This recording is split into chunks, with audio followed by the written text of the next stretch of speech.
खुदा ने अपनी हिकमत से पहली जोड़ी को पैदा किया, औरत और मर्द। फिर उसने उसको हुक्म दिया कि फले फूले और पूरे ज़मीन को मामूर कर दे। दूसरे लफ्ज़ों में कहें तो आदम और हवा को ये हुक्म मिला कि वो बच्चे पैदा करें। लेकिन आप जानते हैं कि वालिदैन जो कुछ भी कर सकते हैं वो ये है कि वो अपने ही सबीहे में इंसान को ही पैदा कर सकते हैं। किसी भी इंसान ने कभी इंसान के सिवा कोई और मखलूक को जब पैदा नहीं किया। जो कुछ आप जानते हैं वो आप वही लाते हैं। एक शख्स ने एक बार ऐसा कहा कि जो कुछ भी आप कर सकते हो वो ये है कि आप छोटे छोटे खुदा से जुदा बच्चे पैदा कीजिए। एक लिहाज से ये बात दुरुस्त है, क्योंकि हम सब खुदा से जुदा हैं जब तक कि हम ईमान के साथ उसकी तरफ कदम ना बढ़ाएं। हम में से हर एक के अंदर एक ऐसा हिस्सा है जिसमें खुदा की रूह की ज़रूरत है, ताकि हम रूहानी तौर पर पैदा हों। और लोगोस यानी कलाम इस बात पर जोर देता है कि हमें खुदा का फर्जंद बनाया जाए। इस गौरव फिक्र की बुनियाद कलाम मुक़द्दस में यूहन्ना की किताब उसकी पहली बाब उसकी 6 आयत से 13वीं आयत में मिलती है, जहाँ ऐसा लिखा है कि एक आदमी खुदा की तरफ से भेजा गया जिसका नाम यूहन्ना था। वो गवाही देने आया ताकि रोशनी की गवाही दे, ताकि सब लोग उसके वसीले से ईमान लाए। वो रोशनी न था, बल्कि इसलिए भेजा गया कि रोशनी की गवाही दे। वही सच्ची रोशनी थी जो हर इंसान को रोशन करती है जो दुनिया में आता है।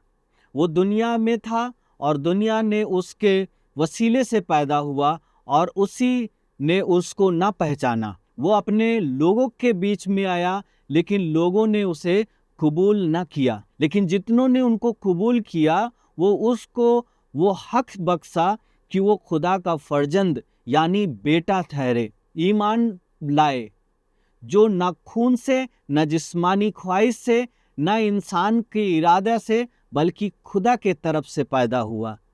इस चंद आयात में खुदा के कई अमाल दिखाए गए जिनके वसीले से हम खुदा के फर्जंद बन सकते हैं। क्या आप गौर करेंगे? पहला अमाल, उसने सब इंसानों को शामिल किया। खुदा ने सब इंसानों को अपने नबी के जरिए शामिल किया। खुदा ने एक नबी भेजा जिसका नाम यूहन्ना था। वो आया ताकि नूर की गवाही दे, ताकि नूर की तरफ इशारा करे, ताकि लोग की मदद करे, वो नूर को देख सके, ताकि उनको बताए गए नूर कौन है। मकसद ये था कि सब आदमी ईमान लाए। देखिए, उसने इंसानों को शामिल किया। यूहन्ना वो नूर नहीं था, लेकिन बिल्कुल वाजे कर दिया गया, वो भेजा गया था ताकि लोगों को बताए कि नूर कौन है। बराए करम इस बात पर गौर कीजिए कि कोई भी नूर की जगह नहीं ले सकता। ये शख्स आया था बताने के लिए कि नूर कौन है, नूर कहाँ से आया। यूं खुदा अपनी मंसूबा पर काम कर रहा था ताकि सब आदमियों को शामिल करे, जैसा कि किताब मुक़द्दस कहती है, ताकि सब उसके वसीले से ईमान लाए। खुदा के अमाल को एक और तरह से भी देखा जा सकता है। दूसरा अमाल, उसने हर एक पर असर डाला। उसने अपनी मामूरियत के जरिए सब पर असर डाला। वही नूर हर एक को मुनव्वर करने के लिए भेजा गया। यही वो सच्चा नूर था जिसका यूहन्ना ने गवाही दी, और यही वो नूर है जो हर एक इंसान को जो दुनिया में आता है मुनव्वर करता है। तुम्हारी रूह और वजूद में उस नूर के जवाब में कुछ है। खुदा ने आपको उस नूर का हिस्सा दिया है। यीशु सच्चा नूर है, दुनिया में था, दुनिया उसकी मखलूक है। वो नूर के तौर पर आया, मगर अपने ही मखलूकात के पास आकर भी उन्होंने उसे कबूल न किया।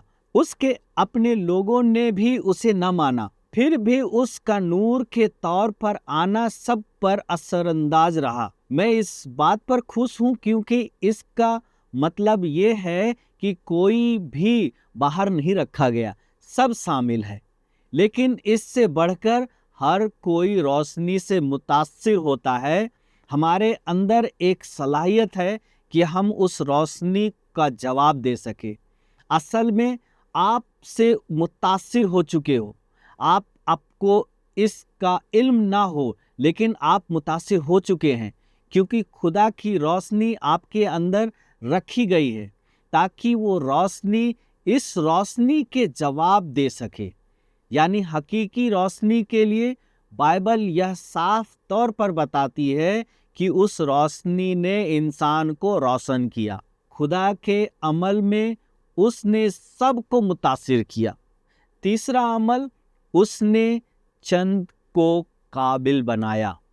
وہ اپنی خدمت کے وسیلے سے چند کو قابل بناتا ہے۔ میں چاہتا ہوں کہ آپ غور سے دیکھیں کہ یہ کس طرح لکھا گیا ہے۔ سب لوگ شامل ہیں، سب پر اثر ڈالا گیا ہے، لیکن صرف چند ہی روشنی تک آتے ہیں اور وہ اپنی خدمت کے ذریعے چند کو قابل بناتا ہے۔ یہ چند کون ہے؟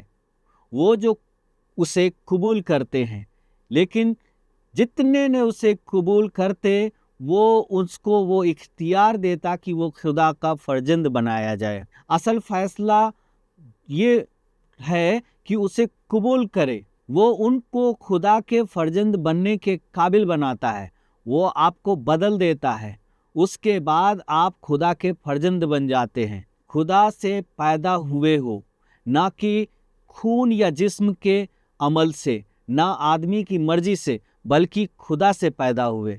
جیسا کہ میں نے پہلے کہا، جب خدا نے پہلا جوڑا بنایا تو اس کو حکم دیا کہ وہ بھرے اور پورے زمین کو بھر دے۔ وہ صرف اپنے جیسا ہی پیدا کر سکتا ہے، اپنی نسل کو بڑھا سکتا ہے، اس لیے ضروری تھا کہ ایک اور آپ کی پیدائش ہو، کہ آپ خدا سے پیدا ہوں۔ لیکن یہ بات چند کے لیے ہی ممکن ہے جو اسے قبول کرتے ہیں۔ صرف لوگوس پر ایمان رکھنے والے پھر خدا کے فرزند بنتے ہیں۔ اگر آپ اسے قبول کیجئے تو آپ خدا کے فرزند بن سکتے ہیں۔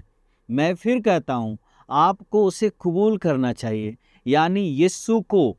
آپ کو اس پر ایمان رکھنا چاہیے اور پھر وہ آپ کو قدرت دے گا اور آپ خدا کے فرزند بن جائیں گے، کیونکہ آپ اس پر ایمان رکھتے ہو۔ پس خدا کے اعمال جو لوگوس میں ظاہر ہوا تاکہ ہمیں خدا کے خاندان میں شامل کرے، یہ ہے ان سب کو ایمان کے ساتھ شامل ہونا ہے۔ اس نے سب پر اثر ڈالا کیونکہ اس نے انسان کو یہ صلاحیت دی کہ وہ خدا کے پاس آ سکے۔ وہ چند کو قابل بناتا ہے جو حقیقت میں اس پر ایمان رکھتا ہے۔